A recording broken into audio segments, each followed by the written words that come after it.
Let's go, Bob. Wolverine versus Jolly. Round 1. Fight! And ito na nga ang pop na re-review natin for today. This is the Funko Pop Marvel Wolverine. And before we start, special shoutout muna kay Biggie's Vlog na siyang nagpadala ng Funko Pop na Wolverine na to sa akin para review natin sa channel natin. Once again, Biggie's Vlog, thank you so much! And as you can see here, yung packaging niya sa harap, the usual, nakita natin kaagad dyan, yung pinaka-figure natin sa loob and sa likod, nandun pa yung iba pang variants dyan ni Wolverine or ni Logan. The side, ganyan naman ang itsura niyan. And on the other side, open window lang ulit. And sa ilalim, nandun yung price and sa ibaba. And pag na-unbox natin si Wolverine sa kanyang packaging, yan ang itsura niya. Check muna natin yung pinaka-details niya sa harap. Oh, nice. Ganda din, ano? Sa side, may mga balahibo pa siya doon. Hindi po lintayan, yung nasa arms niya. Balahibo niya po yan.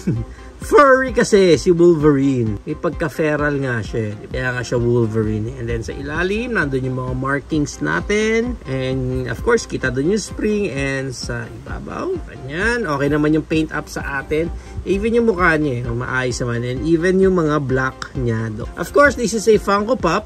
Spring-loaded. Spring type lang yung sa pinaka-head niya. Parang bubble head. Ayan, gumagalaw-galaw ng ganyan dyan. And wala nang ibang articulation dyan. Okay din naman yung plastic niya. May pagka-hard yung plastic niya except doon sa pinaka-claws niya. Ayan, which is ang ganda rin. Ganda rin ng pagkaka-paint at pagkakagawa dito doon sa mga claws ni Wolverine. Ang ganda ng pagkaka-paint. Ayan, okay din, diba? So, yung claws niya, yun, medyo soft na yung rubber niya. Pero the rest, the body niya, yung arms niya, even yung legs niya, hard plastic na. Okay, so nothing much naman since this is a Funko Pop.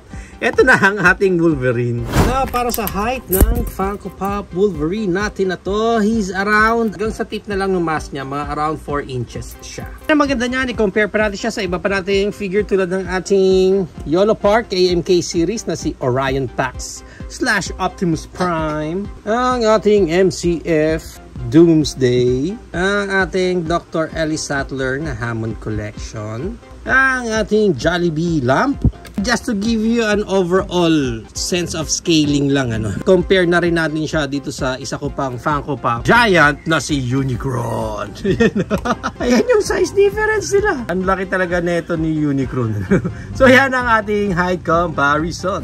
If you are planning to buy this Funko Pop Wolverine, ang price range niya is around 450 pesos up to 700 pesos. Depende na lang again kung saan kayo makakascore ng Wolverine Funko Pop nyo na to.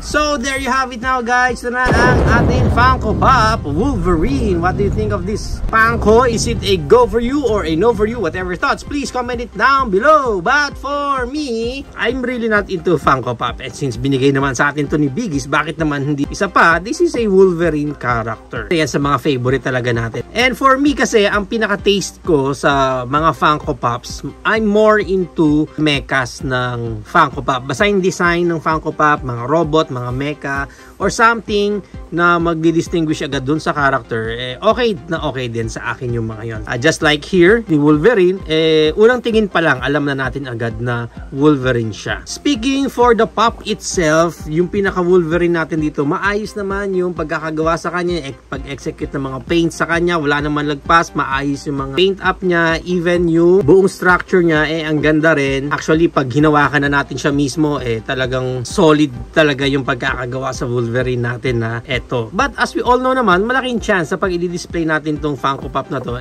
nandyan lang siya sa box niya. It's how you buy yung Funko Pop ninyo and how you display them, iisa lang, di ba? Bihira ako nakakita ng Funko Pop collector na tinatanggal nila sa box at dinidisplay nila mismo sa labas yung pinaka-figure doon sa loob. But then again, for a good price and then character na favorite mo, why not? Idagdag mo yan sa collection mo.